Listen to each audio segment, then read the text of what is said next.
আলাইকুম, সবাই কেমন আছেন? আলহামদুলিল্লাহ আমি ভালো আছি। তো নতুন আরেকটি রেসিপি নিয়ে চলে আসলাম। আজকে হচ্ছে আপনাদেরকে আমি একটা ডেজার্ট বানিয়ে দেখাবো বিস্কিট দিয়ে। তো আমার কি লাগছে, বিস্কিট লাগছে, টক দই লাগবে, আর হচ্ছে ডানুর পাউডারটা নিয়ে নিয়েছি আমি, ক্রিমটা নিয়েছি, আর হচ্ছে কনডেন্স মিল্ক, আর লাগছে কফি, আর লাগবে দুধ। তো আমি কিভাবে কাজটা করি সেটা আপনাদেরকে দেখাই। এখানে দই নিয়েছি, দইটা আধা কেজি আমার পুরা লাগবে। আমি বাটির মধ্যে ঢেলে নিলাম সম্পূর্ণটা।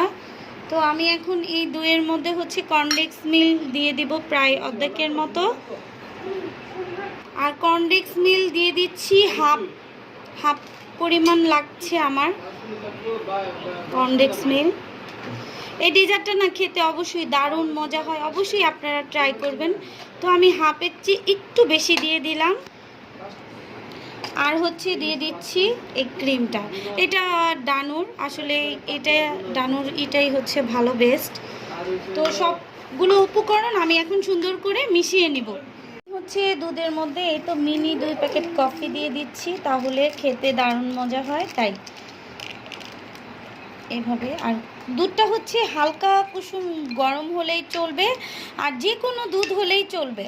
আমি হচ্ছে বাটির মধ্যে এভাবে যে মিশ্রণটা বানিয়েছি ক্রিমের, সেটা হচ্ছে ফার্স্টে বাটির মধ্যে দিয়ে দিলাম এভাবে করে, নিচে একটু বিছিয়ে দিব সুন্দর করে।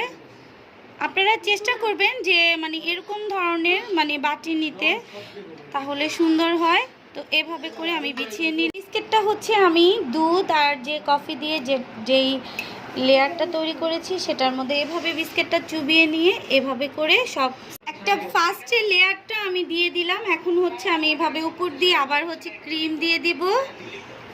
এই যে এভাবে করে ক্রিমের দিয়ে দিতে হবে সুন্দর করে।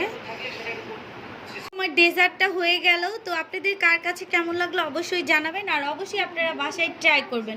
এটা খেতে অনেক মজা হয়, অবশ্যই আপনারা দেখবেন। এটা আমি এখন আধা ঘন্টার জন্য ফ্রিজে রেখে দেবো, একটু ঠান্ডা করে খেলে বেশি মজা লাগে। তো সবাই ভালো থাকবেন। ভিডিওটা আজকের মতো এখানেই শেষ। আসসালামু